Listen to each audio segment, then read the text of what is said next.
Halo, jumpa lagi dengan saya Virbung Veritatis. Saya menyapa Anda di akhir pekan ini dengan salam damai sejahtera. Doa saya Anda bersama keluarga dijaga, dilindungi, diberkati oleh Tuhan Yesus Kristus. Dan saya tetap mengingatkan Anda sekalian untuk berhati-hati, berwaspada, menjaga diri, melindungi diri dan keluarga Anda supaya tidak tertular atau terserang virus corona.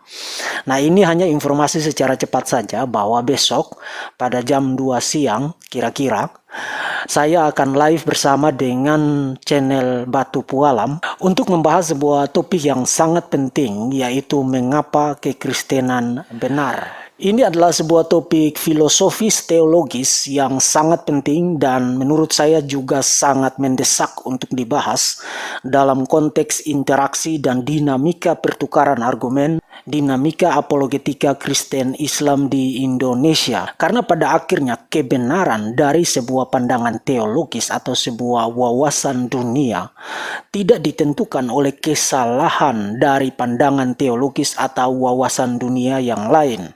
Sebuah pandangan teologis atau sebuah wawasan dunia membuktikan diri benar karena dan harus karena wawasan dunia atau pandangan teologis itu memiliki premis-premis positif yang membuktikan kebenarannya sendiri. Nah, ini menjadi sangat menarik karena sejauh yang saya amati kiprah apologetika Islam di Indonesia memberi kesan yang sangat sulit dianulir bahwa kebenaran Islam ditentukan oleh kesalahan kekristenan. Itulah sebabnya mereka tidak atau katakan saja jarang membaca Quran dan hadis-hadis. Tapi mereka rajin mengutak-atik, mengobok-obok Alkitab untuk mencari-cari kesalahan di dalamnya. Karena apa? Karena mereka berpikir bahwa karena kekristenan salah, maka Islam benar. Nah, itu adalah sebuah asumsi apologetik yang falasius, yang salah, yang sama sekali tidak benar.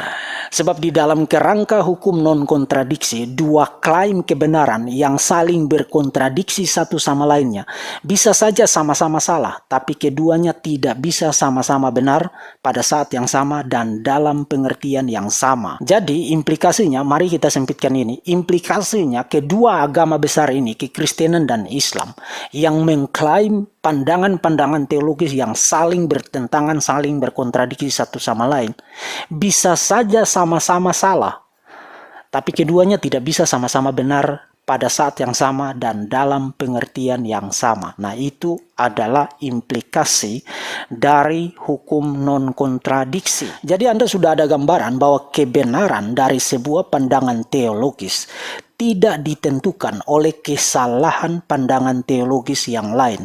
Sebab event pandangan teologis yang lain bisa dibuktikan salah secara mutlak, itu bukan merupakan bukti bahwa pandangan teologismu sendiri adalah pandangan teologis yang benar. Untuk membuktikan kebenaran dari pandangan teologismu, harus ada premis-premis positif yang membuktikan kebenaran teologis dari pandangan teologismu sendiri. Nah, melalui percakapan live yang akan kami lakukan besok, saya berharap 3 hal. Pertama, melalui percakapan itu kita diajak untuk berpikir kritis dan berpikir deeper, lebih dalam, bukan sekadar menghasilkan ocehan-ocehan apologetika yang dangkal, bahkan cenderung nyampah, seperti yang dihasilkan oleh apologetika Islam di Indonesia sampai detik ini. Itu yang pertama. Yang kedua, kita tahu kenapa kita harus menganut dan tetap harus menganut kekristenan.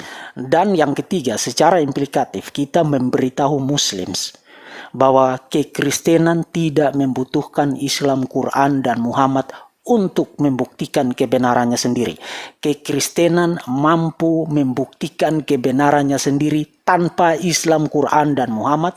Dan jika kekristenan diserang oleh Islam, Quran, dan Muhammad dan Muslim, kekristenan siap mampu dan akan tetap mampu membela dirinya sendiri. Sebab kekristenan memiliki premis-premis positif yang sangat solid dan tangguh dan kokoh dan tidak akan pernah tergoyahkan dan tidak akan pernah terkalahkan.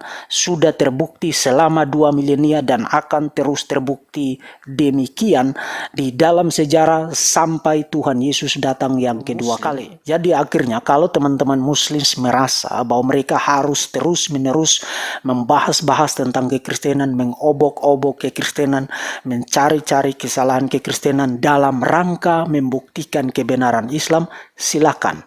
Kekristenan tidak membutuhkan pasal penodaan agama karena kekristenan memiliki premis-premis positif yang solid dan tangguh dan kokoh dan mampu membela dirinya sendiri. Tapi dengan satu catatan dan peringatan yang sangat fair. Membahas-bahas tentang kekristenan, mengobok-obok tentang kekristenan, mengutak-atik kekristenan, itu sama dengan bunuh diri teologis. Ya, bunuh diri teologis. Oke, demikian introduksi dari saya untuk topik yang akan kami bahas besok. Sampai jumpa. Mohon terus dukung dan terus doakan channel Verbum Veritatis. Saya menerima tawaran live ini sebagai kesempatan untuk belajar supaya jauh lebih baik menguasai cara live streaming secara benar. Dan tiba pada saatnya nanti. By the way, Pak Nandar sudah menerima challenge saya, tantangan saya untuk membahas tentang nubuat mengenai Muhammad di dalam Matius pasal 21. Kita akan lihat pada waktunya nanti kalau saya sudah mahir menggunakan live streaming, apakah itu menjadi momentum pembuktian bagi Pak Nandar dan nabinya, atau itu adalah momentum bunuh diri teologis. Tuhan Yesus memberkati dan menjaga Anda sekalian.